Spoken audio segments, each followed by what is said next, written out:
So I talked to you about how we have 180 liters of filtrate being produced every day, but we only produce about 1 liter to 2 liters, half a liter, depending on our hydration level, of urine. So one of the major reasons for this is because we have these juxtamedullary nephrons that have these long loops of Henle that help to maintain a salty gradient within the kidneys. So our kidneys are very salty. I guess people who eat kidney stew or whatever, I don't know if people eat kidneys. Some people do, I'm sure. It's probably a very salty material, though, to eat. And the reason for that is because of all of the salt and urea that is stored in the kidneys. So this occurs due to the difference in what can be reabsorbed by our blood at different times and what can be secreted by the renal tubule at different times. So remember, I told you that the descending loop of Henle has the ability to release water. So a lot of water can leave. And when water leaves, that increases the amount of salt. So look at up here, we have osmolarity of about 300 milliosmoles per kilogram. But if we go down here at the bottom, we have 1,200 milliosmoles. That's a really high osmotic, or that's a lot of salt, I guess I'll say, for the amount of fluid, because all that fluid's leaving, okay? So what happens is over here on the ascending limb, active transport pushes salt out because we have so much salt in here that all that salt is going to leave. So salt just constantly leaves. And as it's leaving, we're decreasing that osmolarity number to about only 100 milliosmoles per kilogram, okay? So where is that going? So if you come over here, this is called the countercurrent multiplier. So this is how we establish a very salty gradient within the medullary region of the kidney. And then it's called a countercurrent because our vasa recta runs in the opposite direction. So here's that descending limb where all that water is leaving. Water is leaving, moving from the renal tubule, from the loop of Henle, and it enters the medullary region, but it also moves into our blood. Okay. Over here, we have a lot of salt leaving because, again, we have all that salt in here. All those solutes start to leave. So we have very little solute that actually ends up in our urine, right? All that solute leaves.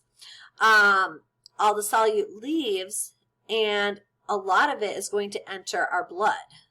So you look at that. We have this higher gradient of solute then, which causes the water to come out and the water move into our blood.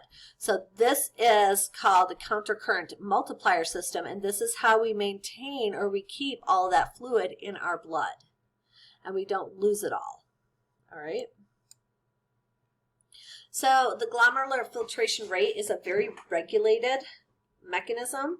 We have both intrinsic and extrinsic mechanism or controls. Intrinsics are things that our kidneys do, and then extrinsic are external factors, typically nervous and endocrine system, okay?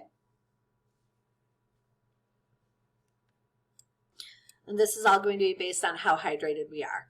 So intrinsic mechanisms, we have what we call a myogenic mechanism, where the muscles are going to control the amount of fluid, and then a tubuloglomerular feedback mechanism.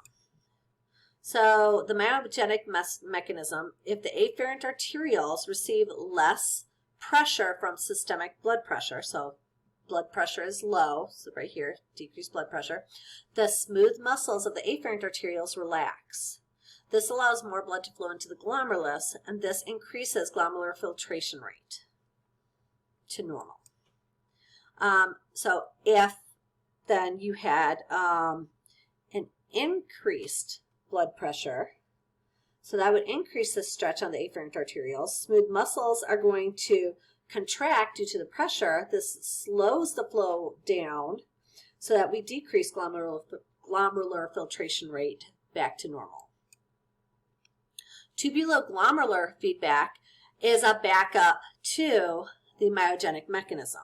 And basically, if you have an increased blood pressure, not only is the myogenic mechanism going to slow down the flow, but the increased blood pressure usually also you can see an increase in salt in the tubular fluid. And so that's going to be detected by the macula densa. And so this is going to release paracrines to stimulate stronger contractions of those afferent arterioles, which decreases the glomerular filtration rate to normal. We also have extrinsic mechanisms. So our blood pressure is very regulated by our endocrine system. We do have neural control, so neural control, sympathetic and parasympathetic stimulation, depending on fight or flight. But then we also have lots of, or no, I won't say lots, we have multiple hormones that will increase or decrease blood pressure depending on what is needed. So here we can see what happens during sympathetic stimulation. So we enter a sympathetic period, exercise, sickness, running from a tiger, whatever. Sympathetic stimulation is going to decrease the glomerular pressure and glomerular filtration. So that's going to decrease vasoconstriction, that's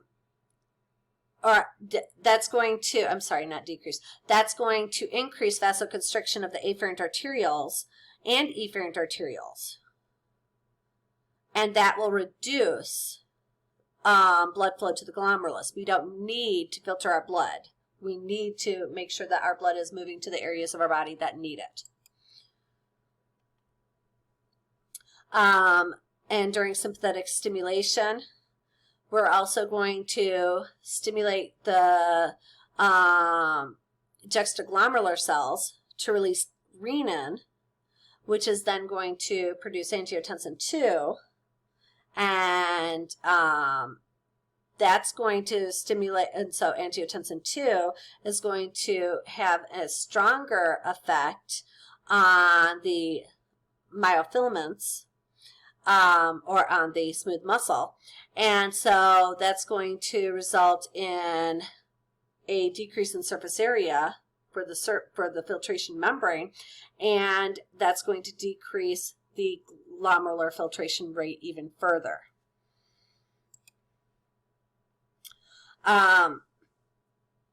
We also have atrial natriuretic peptide, which is a hormone released from our atria, our right atrium specifically, and it responds to distension of the heart. So when we have a high blood pressure, the A&P is going to be released. It's going to relax the afferent arterioles and inhibit the release of renin. This causes a relaxation of the meningeal cells, which allows our filtration membrane to relax, and we have a larger filtration membrane space, and that increases glomerular filtration rate overall. So this, so you can click on here or here, they're the same thing. You're going to go through and you'll learn about how antidiuretic hormone, renin and angiotensin, aldosterone and atrial natriuretic peptide influence hormone or influence blood volumes, blood pressure, and glomerular filtration rate, okay? I'm not going to go through it with you. You've seen these before, so you can definitely click on them and go through them on your own if you would like. So now we're going back to 25.1. So I'd already talked about some of the later stuff in our chapter. We're going back so we can talk about what is urine. And so our kidneys, eventually the remaining material that leaves the nephron enters the collecting duct, enters the papillary duct, enters the minor major calyx, goes into the renal pelvis, goes into the ureter, bladder, urethra. It's called urine. Urine is typically considered a sterile substance, but it's not really a sterile substance. So the idea that urine is completely sterile and that, you know, it's going to clean wounds is not smart, okay? I actually have this linked up to a SciShow. So if you click on this, you can watch the SciShow from the PowerPoint, obviously.